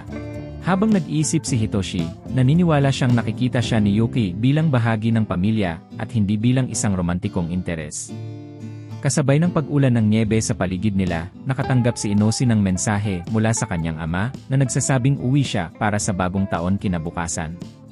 Sa labas, natabunan ng nyebe ang buong bakuran, at si Gei ang unang tumalon sa nyebe na nagpasimula ng maligalig na laro. Sumunod si Hitoshi at gumawa sila ng isang magandang snowman. Sinubukan ni Yuki na gumawa ng kanya, ngunit naging kakaiba at weird ang itsura. Nagtawa si Hitoshi at pabirong sinabi na ang snowman ni Yuki ay parang gawa ni Picasso na nagbigay ng papuri at nagpasaya sa kanila habang tinatangkilik ang sandaling iyon. Ngunit bigla, si Aima ay sumipa sa snowman ni Yuki na parang isang puwersang manggugulo at si Yuki ay labis na nasaktan. Gusto niyang ayusin ito, ngunit sinabi ni Hitoshi na hindi na kaya, kaya't nawalan siya ng pag-asa. Pagkatapos ng ilang sandali, tumunog ang telepono ni Hitoshi. Nang sagutin niya, napansin ni Yuki na may kalungkutan sa mukha ni Hitoshi. Sinabi nito na kailangan niyang bisitahin ang kanyang pamilya at tinanong si Yuki kung pwedeng siyang magbantay ng bahay habang siya ay wala. Bago umalis, hiling ni Yuki na magkita sila mamaya. Habang pauwi si Hitoshi, napansin niya ang kalituhan sa kalsada at nakita si Yuki na nakasuot ng casual na damit na magpapahulog ng puso ng kahit sinong lalaki. Ibinangko ni Yuki ang scarf sa liig ni Hitoshi na tila nais siyang painitin. Hinawakan niya ang kamay ni Hitoshi ng mahinahon at tinanong siya kung nais ba niyang mag-date. Nag-alinlangan si Hitoshi, nagtataka kung bakit nais ni Yuki ng date. Ngunit ipinaliwanag ni Yuki na ideya ito ni Rico. Ngunit ang pangunahing layunin niya ay pasayahin si Hitoshi at gawin siyang masaya. Sinabi ni Yuki na hindi niya kayang makita si Hitoshi na malungkot dahil magpaparamdam ito sa kanya ng hindi pagkakumpleto. Dahil dito, naawa si Hitoshi at agad na pumayag sa date. Magkahawak kamay nilang tinahak ang kalsada, at si Hitoshi ay nahirapan na pigilan ang kanyang nararamdaman. Iniisip si Yuki bilang inosente, halos parang isang bata sa katawan ng isang adulto. Nagsimulang muling pumatak ang mga snowflakes, at hindi maiwasan ni Hitoshi na purihin ang kagandahan ng niebe at ang kumikislap na mga ilaw ng Pasko. Inamin niya kay Yuki na gustong-gusto niya ang niebe na nagpasaya kay Yuki. Tawa siyang nagsabi na tuwang-tuwa siyang marinig ang pagpapahalaga ni Hitoshi sa niebe, lalo na't ang pangalan niyang Yuki ay nangangahulugang snow, at doon nagsimulang magpanik si Hitoshi. Hindi matanggap ang lalim ng nararamdaman niya para kay Yuki. Pagkatapos ng ilang oras, si Yuki ay nakikipag-usap kay Rico na nagbigay ng mga payo kung anong susuotin para sa kanilang date. Sinabi ni Rico na, dahil sa ugali ni Hitoshi, mas maganda kung magsusuot si Yuki ng isang damit na nagpapakita ng kanyang kurba, pero may elegante pa ring dating. Nag-usat sila ng masaya, at pabirong sinabi ni Rico na pagkatapos ng date, baka maging future sister-in-law na siya ni Hitoshi. Kinabukasan, tinanong ni Hitoshi si Rico kung sa tingin niya ay may romantikong nararamdaman si Yuki para sa kanya. Sinabi ni Rico na posible, at baka hindi pa rin alam ni Yuki ang kanyang nararamdaman. Iminungkahi ni Rico na subukan nilang gamitin ang isang love kiss sa telepono ni Yuki para malaman ito. Nag-alinlangan si Hitoshi, pero sumang-ayon din siya. Habang tinatanong siya, napansin ni Hitoshi na parang maganda ang pagkakasundo nila ni Yuki. Pero nang dumating sa tanong kung inamin na ba ni Yuki ang nararamdaman niya, naalala ni Hitoshi ang isang date, ngunit sumagot siya ng hindi. Nakuha niyang 76% at tiwala si Rico na magiging mas intimate ang relasyon nilang dalawa. Pero nag-aalala si Hitoshi tungkol sa natitirang 4%. Biglang dumating si Yuki, at dahil sa mga tanong kanina, lalong nag-alala si Hitoshi. Ipinayo ni Rico kay Yuki na gawin din ang kiss, at nang gawin ito ni Yuki, ang sagot niya sa lahat ng tanong ay, na lalong nagpapalakas sa kanyang kahihiyan. Nang tanungin ni Rico kung nasabi na ba ni Hitoshi kay Yuki na gusto siya, sumagot si Yuki ng, kaya't lalo pang nataranta si Hitoshi. Si Rico, naman, ay nagdiriwang at iniisip na magiging tiya siya sa mga anak ni Yuki. Nag-enjoy sila sa isang hot pot meal, at nagsimulang magkwento si Rico tungkol sa pagkabata ni Hitoshi, kung saan madalas niyang guluhin ang bahay para pasakitan ang kanyang ama. Sinabi ni Hitoshi kay Rico na tumahimik, at hindi niya gustong malaman ni Yuki ang tungkol dito. Sinubukan niyang maghiganti kay Rico sa pamamagitan ng pagsipa, pero nagulat siya nang makita niyang si Yuki pala ang kanyang nasisipa. Pareho nilang inamin ang pagkakamali nila, at nang tanungin ni Rico kung anong nangyari, hindi nila ito ipinaliwanag. Tinukoy ni Rico kung paano sila magkasama na parang magkopo na may mga sekreto, at namula silang dalawa nang marinig ito. Kung nag-enjoy kayo sa paglalakbay ng seryeng ito, huwag kalimutan mag-like, mag-subscribe, at i-turn on ang notifications para hindi mawalan ng updates. Ang inyong suporta ay tumutulong sa akin para magpatuloy sa pagbibigay ng mas magagandang recaps.